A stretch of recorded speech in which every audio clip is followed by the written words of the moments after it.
Hey, I'm Bill DeVille. I'm here with Phil Cook. What's up, man? Phil, so nice to see you. Nice to see you again, Bill. Yeah, it's been years. Your resume's gotten a lot bigger since the last we spoke. Time has moved on, and time is long and short. Yeah. So you've taken on different roles. You've produced and you've done sideman stuff. And now here you are and playing a piano. Yeah. How did this whole thing begin for you? Oh, man, at the beginning. Yeah. Just like every good story, it's at the beginning. Yeah. Yeah, like anybody else, I grew up with the piano in my living room, like an upright piano. Like it's kind of a common occurrence. Like, they're around. And my dad played growing up, and my dad played by ear. He would play like just fun, whatever Motown stuff. So, I mean, I grew up with that context. But then when I was like 3 or 4, I just started playing and sitting at it and doing it. So that actually was like really the first 25 years of my life were piano dominated. Lessons. I went to college for piano.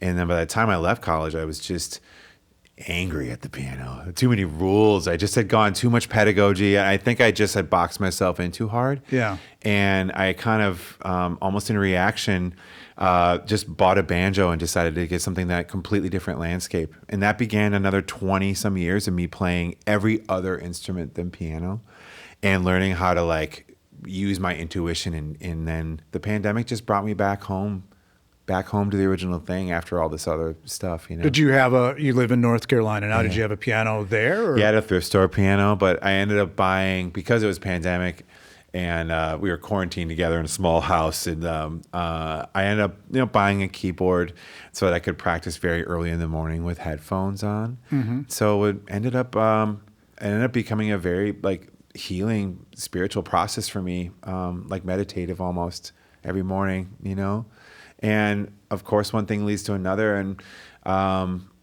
down the road, and it's like I've just completely fallen in love with this instrument again, like the first time, but even better, like really, having a daily relationship with it and a kind of a communion and like a way different purpose, like. I needed to take all that time off to come back to it and really understand. I've asked so many people since the pandemic, what did you learn about yourself during the pandemic? And you learned how much you missed the piano, I take it, huh? Yeah, I think, just to be real, I mean, everybody had a big, pretty reflective, everyone was kind of forced to face themselves in some way, during the pandemic. And, for me, it was a pretty edifying time. My wife and I split, and that was my whole adult life relationship. We have 2 kids. So everybody in the household had to basically start over again and figure stuff out. It was pretty devastating. And so that I say that to say, a lot of people have experience with that I know, and starting over with your life. You really, really self-examining, picking up pieces that are of the fragments. What are the things you really know, and what are the things that you really have to leave behind because it'll never go back. It's all new landscape. Right. And the piano is one of those elements that just became something that I could really lean on every day. It could just be there every day, at least to help me breathe through it and sit with the kinds of uncomfortability and change that I was going through, and like a metamorphosis, And since you've started playing the piano again, you've made 2 piano albums. Yes, I have. Let's talk about the new batch called Appalachia Borealis. Yeah. Tell us about the album. Yeah, well, the title, Appalachia Borealis, all my record titles kind of like occur to me at some point, and they need to make sense with my life about where I'm at with everything. And there was a time last year where the conditions were such that the Aurora Borealis were actually visible in Appalachia. Mm-hmm. There was a short time, and people down there had never seen them before. Wow. And I come from living up here. My experiences with that were always very sacred. Like seeing, when you had a chance to see it, you're like, what a wondrous mystery as a kid to see that growing up. And I also, this area, this landscape up here, this is my home as much as North Carolina is my home. So having a record that really, I love Appalachia. I love the Blue Ridge Mountains. I love where I live, and it's become my home. And then Borealis is up here. So when I think about that, it's like a conversation between my 2 homes, Appalachia Borealis. And I think wonder and mystery that is involved there. and just trying to live inside these places where I can really talk with the language that I know. This is how I sing. This is how I write. This is how I communicate. What makes sense to me now is this instrument, And so these are all the pieces that I have been able to form together and make in the time in the last 3 years where my life has changed so much. It's really, these have been some touchstones of just like really my inner out journey. Yeah. And you discovered field recording. Tell us about that. Yeah, field recording's been something I've just been like, I just love collecting moments. I do. I collect I collect rocks. Like, man, I got like. Do you have one in your pocket? Yeah. I always have a rock in my pocket. But like, I was just up, and so like, and they're not. I'm not like it's an igneous. It's a shale. I don't. That's great for people that are like scientific like that. I'm like, I have a category of rocks with holes. I have a category of rocks with stripes. I have agates. I have like all kinds of rocks from all over the country and world. And I don't know. I think it reminds me that I set my own value on things. I know what I value about something, and I get to choose my value.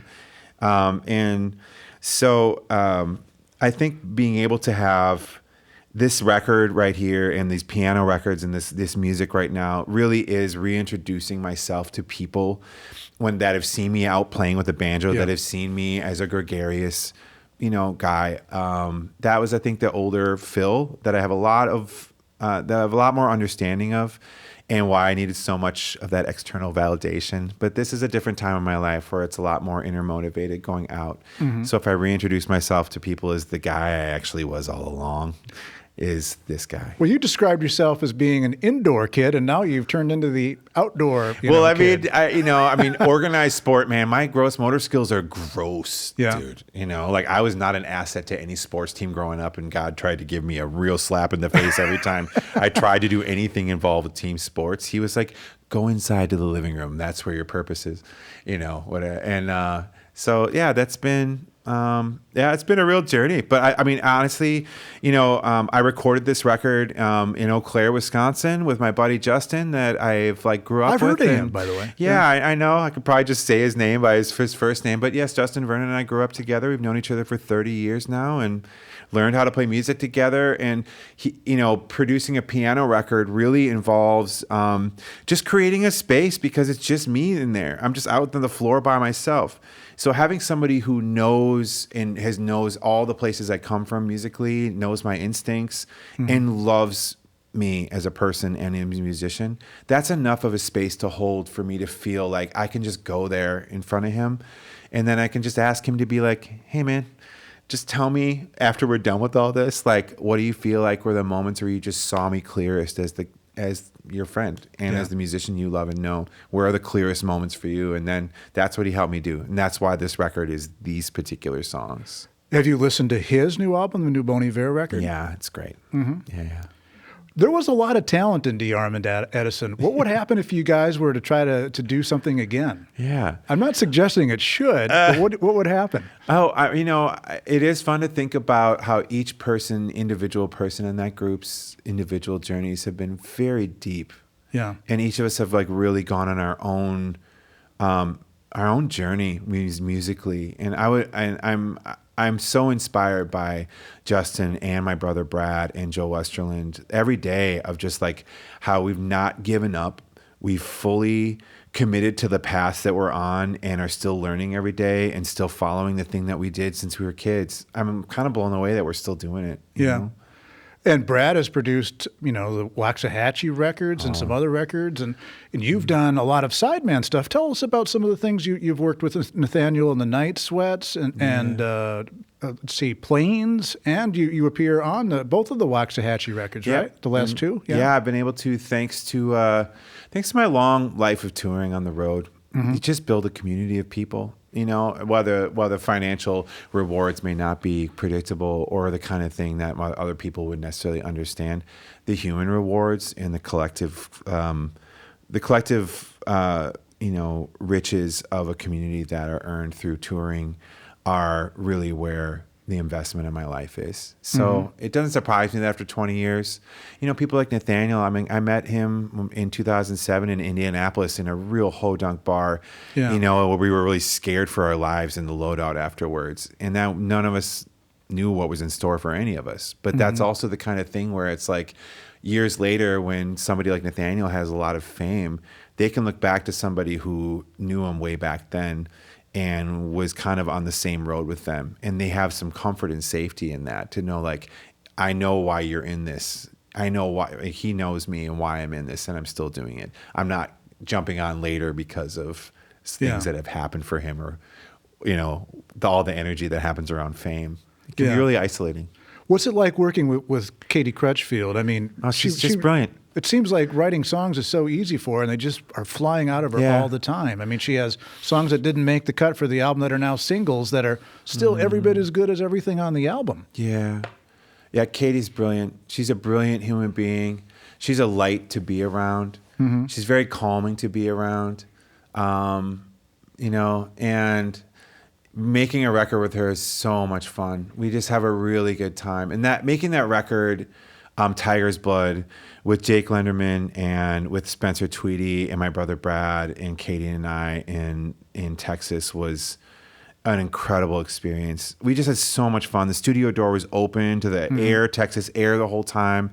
We're just in there and like we were jamming and having fun in between the takes of sessions and late night. Like just music was very just flowing the whole time, no matter what. Even if it was her music or all of us just like enjoying each other's company, or sitting around and watching like Best Week Ever reruns from wherever on the couch and just like, I mean, it was a very comfortable, easy, inspiring hang. And that makes and you're in a summer camp, basically. You're in the middle of nowhere together. Where was it at in Texas? It was at Sonic Ranch and in like a, thousands acre pecan orchard, where you walk out the studio door and all you can see as far as to the horizon is pecan trees. Yeah.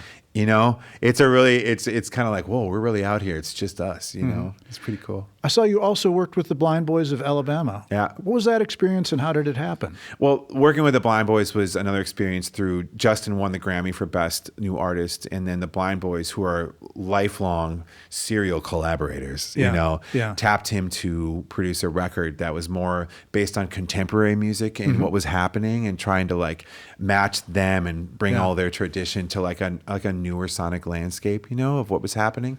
And so, that Blind Boys of Alabama was the most formative. That's I always look at that as that was the most life-changing session that I ever got to be a part. And that was mostly because where I grew up in northern Wisconsin is far away from all of the music I came to love. Very far away. There's not a lot of gospel music in Wisconsin. Yeah. It's just not, but I learned to love it from afar. And I think I developed a really deep sense of romanticism for music that came from the South. I'm not surprised I moved down there to be closer to that. In North Carolina, it turns out is a hotbed for gospel music still today in a deep way.